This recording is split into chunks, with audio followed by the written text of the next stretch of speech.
Hello, my name is John Teply, and today we are interviewing Robin Ator.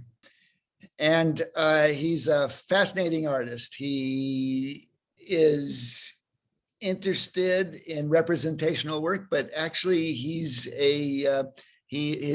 work is generally more abstract or is abstract. He's an instructor, professor at PNCA, and he also worked at the Art Institute Portland for, was that like 13 years? I think I read someplace. 13, 15, 16. It's a blur. Yeah, it's a blur. How are you doing? I'm fine here. And yes, I am all over the map artistically. So your training is in representational work. Is that fair to say? It is, yeah. I got an MFA and a BFA from Portland State in the mid 80s, and it was in painting and printmaking. And you still continue to do representational work, just as like sketching.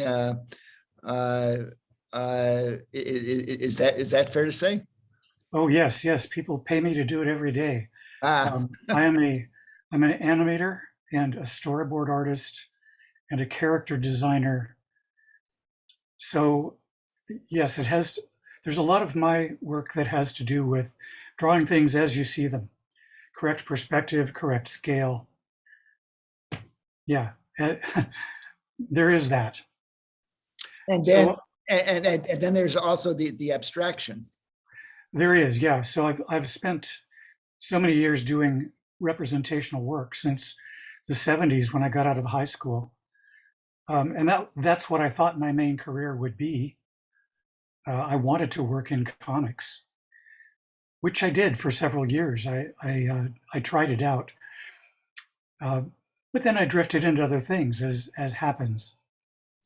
And so nowadays, I teach storyboarding, so that representational training comes in very handy, attempting to explain to people why a film frame is composed the way it is, or how to improve it, how to think of the way film frames transition one into the next. Animation is a big part of my function. But to get to your point, yes, I'm an abstract artist. Uh, Gradually, bit by bit, I began in ways that I can't really explain, thinking about pictures in an abstract sense. And what what is the attraction that you have for working abstractly? I think it has to do with the nuts and bolts of pictures. It's not a picture of a cat, it's not a picture of a tiger, it's just a color or a shape or a juxtaposition or a conversation between two shapes in a set of lines. It's I remember when someone was trying to explain jazz to me, and the explanations that they gave about jazz seemed to be similar in many ways to the feeble explanations that I give to people about why I work in an abstract way now. Sure. Sure. Well, there's like there's the Rothko way of working where the abstractions were dealing with very important issues, basic human emotions, and then there's the other idea that essentially you're dealing with aesthetic principles and concepts of art. And how, how does that work with you? I mean, when you're working on a painting, Well, I had a professor that called these ideas formal values. So this is an example of some of my recent um, collage work. I figured it'd be smarter just to just show rather than talk. Sure, sure. So I like simplified shapes. They speak to me. I like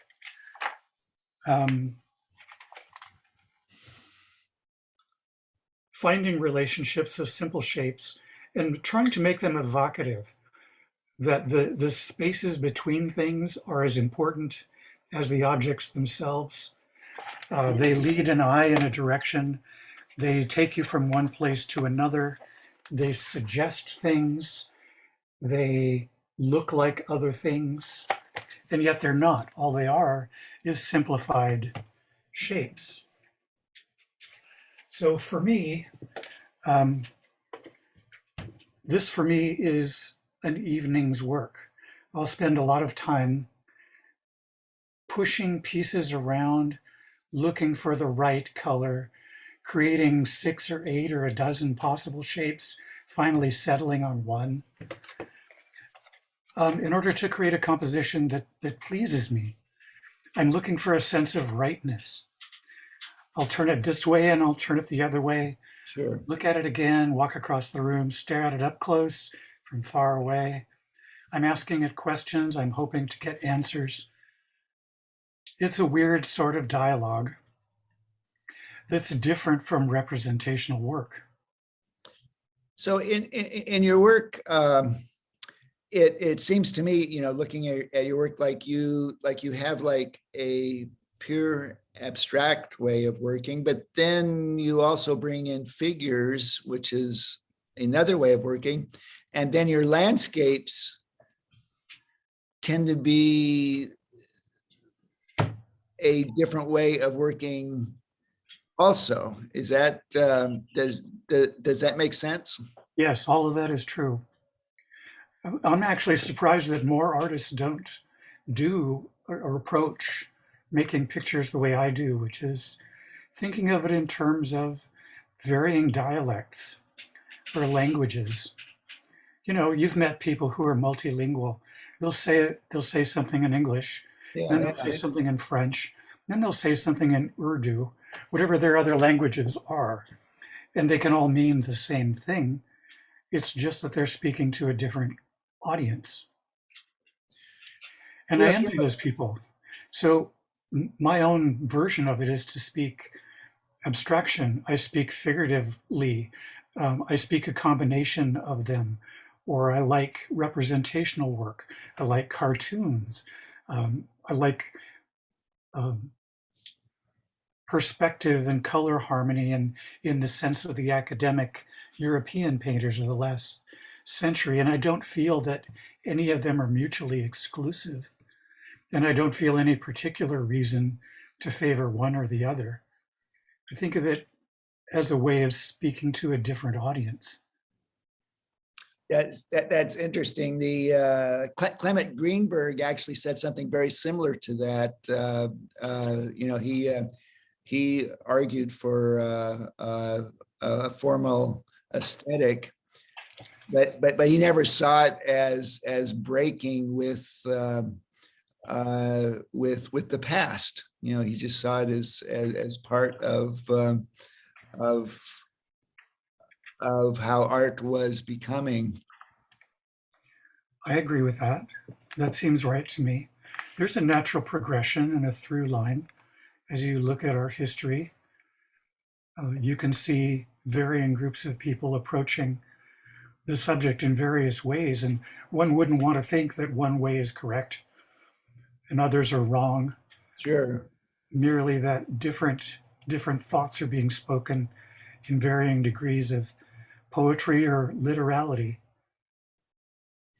So, so the work that we were just looking at. This is figurative work in a kind of hybrid style, which I do in this fashion. I like this. You can see that this was an old postcard. I would paint the surface, and then I would cut out of it shapes based upon what I see. Usually it's in a life class or based on an old drawing of mine. I'm So, sorry so I you, interrupted you. What were you going to say? oh, no, I'm sorry to interrupt. So, so when you're in a life drawing class, you're like bringing, you're creating stencils and cutouts. Right. Interesting. So, so some of your work that you're showing, especially the first part work, it seems like it's more of a pure abstraction where you're just exploring the relationships between negative and positive space and color. And then when you do other things like figures or landscape, it seems like you switch into a different gear where some of your landscapes you are trying to express something other than just the aesthetic of relationships. Sure. Yeah. I think this is true of most artists that essentially all of your art is a self-portrait, and you create a picture of a thing that you look at, but it's really your opinion of it. There are things about it that interest you, things you bring out or emphasize, other things you suppress or ignore. If you like a particular blue, but you think it should be more blue, you do that. At least I do. Sure. No, I I think that's a profound point actually about the work that we do being self portraits. Uh, I've often a young artist will be worried about creating a style, and um, I think it's often like handwriting, like you're just kind of doomed to, in one sense, to have a particular kind of handwriting, and in some ways, I think that's true of making visual things. Is you uh, I it's who you are, how you handle the materials, how you experience paint and shapes and your relationship to history, and you're just kind of uh, uh, uh, you will just kind of have a certain way of making mark and a certain approach. Style, yeah. At school, I often speak to people about that question.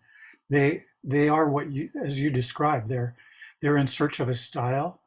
They want to be noticed, be different, Yeah. or they feel as though if they haven't acquired a style, that somehow they're not an artist. It's a major question, a concern for everybody, and I have Sure. a lot of opinions about it. But I think I come down on it in the same way that you just described, which is your style is something that you cannot get rid of. Yeah. Yeah, you can try to be a different artist, but I it's unlikely. No. Sure, you can do a really good job of mimicking uh, some art hero that you may have, um, but it will always be a copy, and there will always be that about it, which is one's own, right? Yeah, yeah. Which is different where you have some high bar that you're trying to attain, something that for yourself uh, is a personal project to do with art materials, where that's when it becomes a creative effort, and as you search to make it right, you phrased it a certain way earlier about maybe that was was it making it right or making it look right, or um, You said something to Well, that. you're searching for rightness. You don't want to tell the picture what to do. You want it to find itself, um, and you are the means by which it happens. Um, and and often, at least I find this to be the case. People I speak with, they say, you know when a picture is done when you start to do this to it. You've got your pen in your hand or your brush or your glob of ink, and you're about to put it down, and you don't. Yeah, You just do, and you go on to whatever your next thing is. The thing is done, yeah, yeah, and everyone knows that feeling who has painted before. yeah. At It's least I think so. I, I'm curious about that. Just that there is also people that talk about how a painting is never finished. Who was it? Matisse would like one of his paintings would be on display. Was it Matisse or Monet? And they would start working on it. Yes, I read about a museum that sued an artist for daring to put a little more paint on something that was already on their wall. Ah, so I'm not sure what that means. Just what you said, it Yeah. was the picture is never done. I've run across that as well, um, but I haven't had it affect me. I think that at some point, I can talk about myself, where when I'm working, whatever it is that I'm trying to achieve, I don't see anything more that I can do to make it better. And that's your signal to, Yeah, yeah. It's either my limitations as an artist or something, but I look at it and I know that whatever I do to it, it's not going to get better. And that's often the time when I go, well, time to leave this alone. sure, yeah, and you want to listen to those inner promptings, I feel. Um, it goes back to why we're artists, I guess. Um, I'm not sure how big of a percentage of the population you would say that the number of artists in the world is. Or maybe it's more of a spectrum that more people are more artsy than others and other people are less so. Yeah. Well, Um, there's but but we do respond, I think, to some kind of inner prompting that's beyond us. Um, it's some people think of it as a sort of meditation. You know, meditation is not thinking, but it's a mental act. so many of the people that I've talked to, there seems to be like almost a spiritual connection with things. And does that come into your work at all? In some sort of religious sense. I don't know. It, Um, it could be, but there's certain things, that certain intangible things, certain transcendent experiences that I think most people have, and and somehow, if we can paint them, that we can maybe touch that experience or be part of it.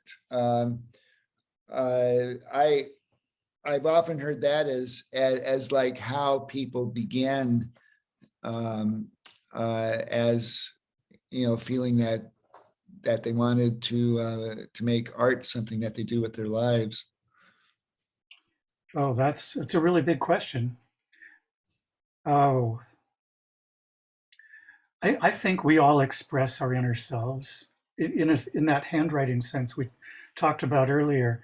You cannot do other than express what is inside you. You know, you can only do the work that you can do. Yeah, yeah. Or the work that you do will only be what's inside of you. Yeah, there is that way of looking at it.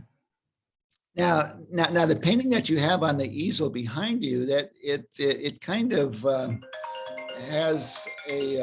Hold on a second. I'm sorry.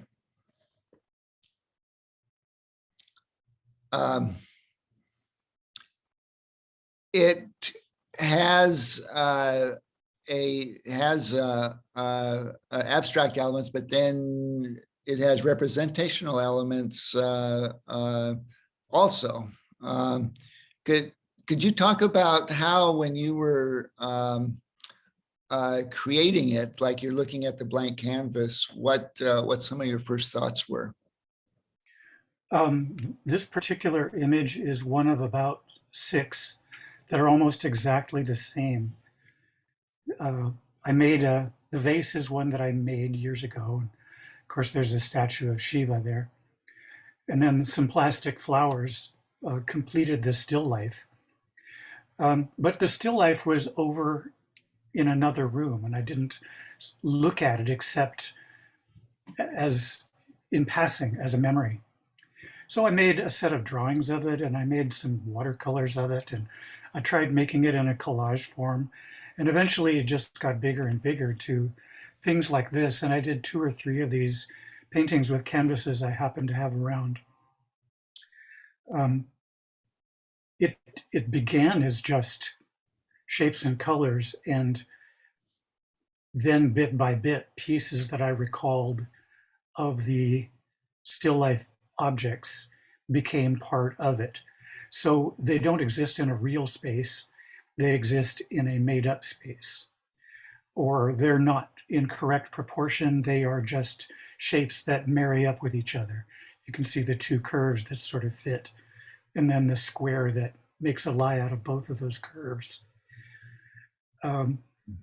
So to make the long story short, it is abstract. It's just a collection of colors and shapes. Well, we've been talking with Robin Ator. Thank you for talking with us about your process and your art. This coming July at the Lincoln City Cultural, you can see one of his paintings. We have one of his paintings in the 7th Generation Project, and Oh, I remember that one. yeah, it's one of the few abstract works in the whole project, which is totally awesome. Thanks. Well, thank you, Robin. Do you have any last comments that you'd like to say? No, I really don't, but I would like to say thanks for having me. It's very nice of you. Well, my pleasure, absolutely. Okay, well, thank you, and that's goodbye for now, and we'll see everybody later.